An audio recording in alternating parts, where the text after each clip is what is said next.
موږ خو خپل سبق ویلو هلته په علاقه کې دومره ظلمونه شروع هر چا به زړه سوی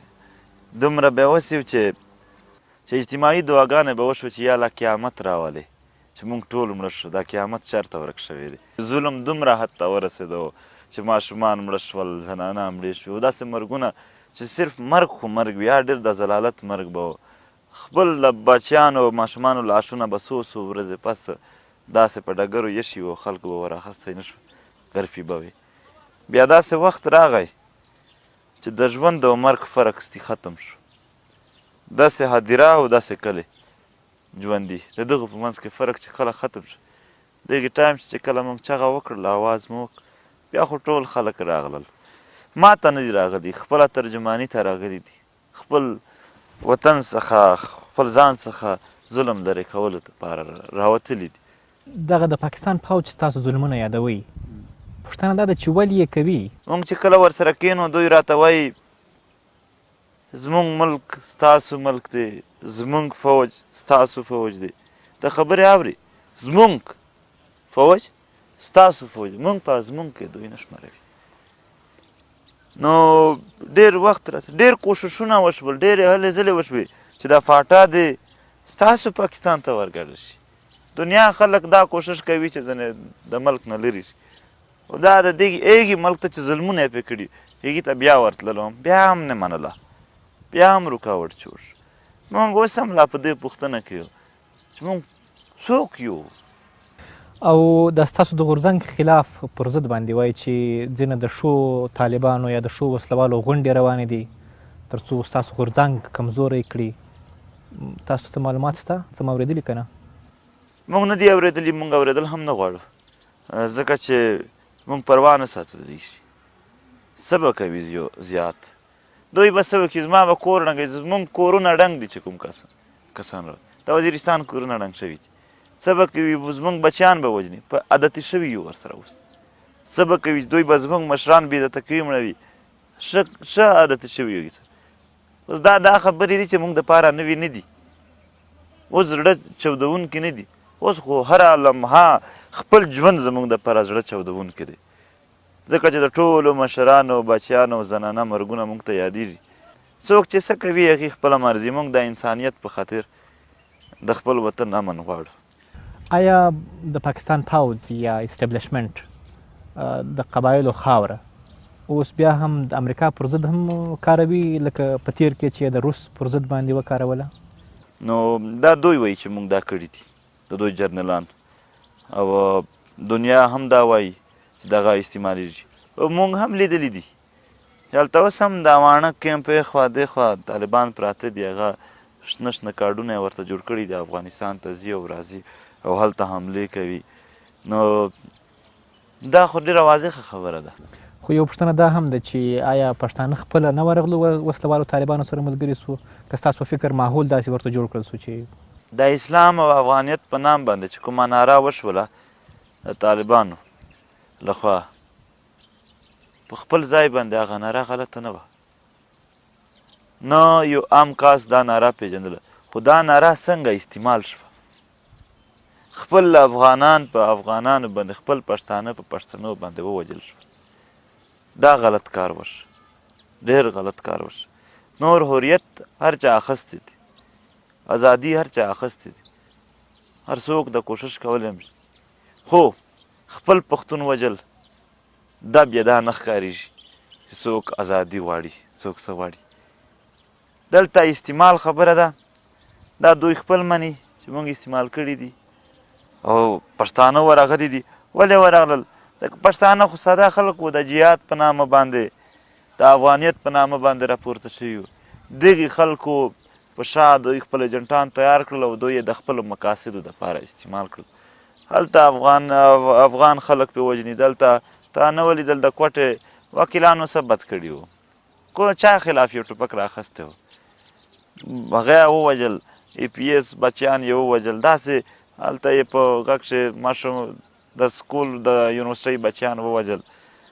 هر ځای کې دماکې وشوې عام ولس ووژلی شو نو دا خو د افغانیت تقاضې نه دي دا خو د اسلام تقاضې نه دي ظاهره خبره ده دا تقاضې د بل چا دي ستاسو په غورځنګ کې پښتون ژغورنې غورځنګ کې پښتنې پیغلې فعالې یا پښتنې ښځې در سره ملګري دي که نه هرکلی ورته وایه که نه که د ځوانانو پوره نه شوه انشاءالله پوره کېږي به ګرانه وطنه جنکۍ به ګټي نه نو پښتنې پیغلې ته هرکلی و او دا د عزت او د ژوند د جدوجهد یو مثبت کردار توقع هم لرو دوی ادا کوي هم انشاءالله پښتنې زنانه به هم پښتنې پیغلې به هم ډېر مثبت کردار ادا کوي اوس لګیا هم دی ادا کوي هم او آینده به هم وي ښاغلی پښتین که هغه وخت ذکر راته وکړئ تاسو ویل چې یو وارې د پاکستان استخباراتو تاسو ونیولی ولې ونیوئ او بیا یې درڅخه پوښتنې څه کولې شامکی شه 21 اګست 2017 ته واقعه شوې او د تحصیل سروکۍ ساوت وزیستان یوه علاقه ده چې په هغې کې یوه چاودنه وشوه یو فوجي پکښې شهید شوی و هغې نه پس دوی ټول کلی ونیوه په هغې باندې تشدد کوو ورسره تر 50 کیلومتر لرې علاقو پورې کرفي وه نو موږ احتجاج وکړو او په هغه کښې په یو کس چې د مور په مخ یې وهو شهید کړو نو موږ چې احتجاج وکړو چې عیده ته 3-4 ورځې پاتې دي او د تشدد دی هم بند شي او کرفي دی هم لرې شي نو چې کلي ته راغلو عیده 3مه ورځ دوی ونیومه بندي یې کړمه او ویلې تاسو دا غلطي ولې کوئ ولې زموږ مورال ډاون کوئ زموږ خلاف احتجاج کوئ دا خو به کېږي دا خو داسې خبرې نه دي نو بیا چې کله زموږ ځوانانو احتجاجونه شروع کړل نو دی زه را بهر کړم ویلې چې ته خپلو ملګرو ته کال وکړه موږ به دې آزاد کړو ما صحیح ده ما ته چې کله خپل کارډونه راکړل ما خپلو ملګرو ته کال وکړ چې تاسو احتجاج بس بند کړئ زه ما اوس خلاصوي بیا یې زه خلاص کړم آزاد یې کړم بیا کور ته راغلم اول ځل و چې خلکو دومره سپورټ راکړه دومره خلک راغلل کور ته لکه حج نه چې څوک راشي او بیا موږ چې کوم خپل یوغا روان کړی و موږ خو اکتوبر شه یا اسلام آباد ته پر لت ته روان هغه بیا دوی به چې موږ وعدې در سره کوو چې ستاسو په علاقه کښې به بیا ظلم نه کېږي ماینونه به صفا کړي شي کرفي به نه وي چیک پوسټونه باندې به زنانه سره چې کوم سلوک روان دی هغه به نه کېږي او سړي ته به هم کنځلې نه کېږي او وهو به یې نه نو دغه خبرې وشوه خو هغه بیا هم روانې وې هغه 2مه ورځ به ما ته کس کال وکړو چې د یوې زنانې نه ښځې نه کارډ نه و او 3 ګنټې هغه ګړی هلته ودرول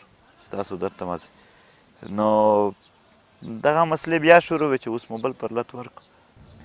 او د پښتون ژغورنې غورځنګ آیندې ته څنګه ګورئ مستقبل ته یې څنګه ګورئ وخت دا ډېر داسې د وخت وال پاسون دی دا ته ډایرکشن وخت ورکوي ډېر دا چې چا ظلم کړی دی هغې باندې ده هغه انصاف کوي نه یې کوي انصاف کوي ډېره ښه خبره ده اوس به هم خلک کینی نه یې کوي د پښتون قام اوس باسیته قام را پاسېدلی دی او په ډېر وخت نه پس را پاسېدلی دی او بیا ډېر ارمان یې و چې موږ را پاسو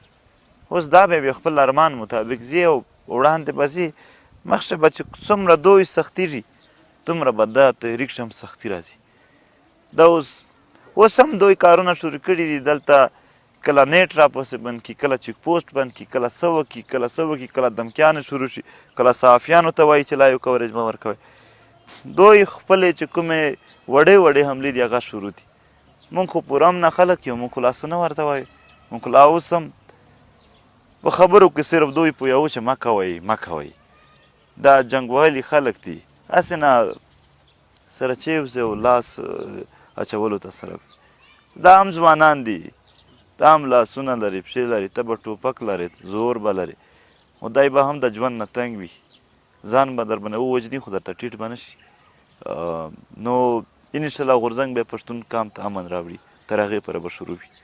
تاسو چې په اسلام آباد کې کوم پرلت درلود د هغه یوه میاشت په رس اوس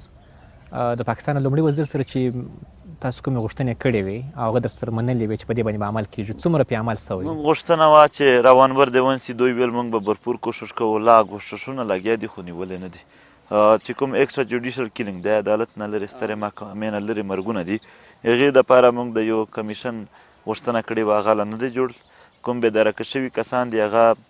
238 کسان کورونو ته راغلي دي او په زرګونو کسان لا اوس هم پراته دي او ورسره چې کوم موږ د کرفي خبره کړې وه شمالي وزیرستان باندې علاقو کښې اوس هم کرفي وي یو ماینونو صفا کولو کښې په ساوت وزیرستان سویلي وزیرستان شه کار شروع شوی دی او په نارت وزیرستان شه اوس 15 ورځې اول هم یوه واقعه وشوه د ماینس هلته لا اوس هم ماینونه پراته دي او خپله دغه ولسي غونډې چې تا پیل کړې دي اوس بلوچستان ته راغلی جنوبي پښتونخوا ته ژوب کې مو وکړه کلا سیف الله کې په کوټه کې کوئ تر دې وروسته بیا ولسي غونډې کوئ که نه او دغه ولسي غونډې د دغې دپاره کوو چې پښتون قام یو ځل ټول خبر شي بیا چې موږ پر لته ورځو چې کم سے کم په لاکونو کسان وي مطلب په اسلام آباد کې مو د راتلونکي کې اراده سته دغې دپاره تیاری دی موږ ورته ویلي وو چې موږ به په 25 ورځو کې د دوی رویه ووینو که چېرته نه وه ټیک موږ به تیاری شروع هغه موږ تیاری وکړو اوس تیاری شروع ده او دا به جاري وي ټول پښتون قام به د قام په حیثیت باندې خپلې غوښتنې کوي د خپلو مړو تپوس به کوي چې څومره د عدالت نه لرې مړه شوي دي هغه که په خودکشي مړه شوي دي هغه که فوجي وژلي دي هغه که پولیس وژلي دي هغه که طالب وژلي دي دا ملک دی د تحفظ ټیکا د ده وه زه که طالب وژلی یم دی بیا راته تپوس کوي دی به تفتیش کوي څنګه یې ووژلم تحفظ خو د ده په لاس دی ټوپک مو ده ته ورکړی دی اسلحه ده اخیستې دی بجټ دی خوري مونږ خو چې یو د نیټورک ول کارډ هم اچوو 25 روپۍ ټیکس ځي مونږ خو برابر ټیکس ورکوو هغه باندې دوی اصلي هم ورته کړي دي هر شی کړي چې تحفظ راکوي نو ما ته راکړه چې چا هم څوک مړه کړي دي هغه راته وښیه چا مړه کړي یو موږ پښتانه چې موږ ته واضحه شي دغه پوښتنې به جاري وي انشاءالله او دغې دپاره دا پاڅون دی اسلام آباد د پرورت وروسته ډېرو پښتنو وپېژندلې پښتنو څومره مینه درکړې ده او ډېره زیاته مینه راکړې خاص کر ځوانانو ډېره زیاته مینه راکړې د ځوانانو او زما ډېر زیات اعتبار دی په ځوانانو ډېر زیات اعتماد مې دی په ځوانانو او ما چې ولیدلم او ستاسو چې دا ذکر وکړو چې داسې ګوډ طالبان او په حکومت سره یو ځای کېږي اوس ځکه ښه موږ پروا هم نه کوم چې دلته هم دوی کا ځوانان دي دلته هم دومره ځوانان دي چې راضي دي چې څوک او موږ یو پر امن څوک چې څه کوي اوس هم زموږ پروا نشته او اختارونه دمکیانې درکوي لا که ختمې شوې نه منمه زه خو دمکیانې اول ورځ بیا هم اوس چې دا د اسلام آباد وروسته ټلیفونونه او اسلام آباد وروسته ټلیفونونه راتلل چې دوی به کوم وویل یو ځل یې ویل ثبات ته ما زه خو ځم وروره راځئ خپل توپې او ټینکونه او جازونه تیار ساته زه روان یم چې څه دې خوښه وي هغه کوه بیا هم چې کوم ځای چې هلته دوی وایي را دې شي ملاقات ورسره کوم هر څه چې ګوډ بای ملاقات شوی دی خبرې شوي دي عمل کوه زما د ملاقات سره ستا څه کار دی نه ورسره دا خبره موږ نه ورسره رغېږو خپل د کار کوي دوی د سهولت عوام ته ورکوي هغه به موږ ګورو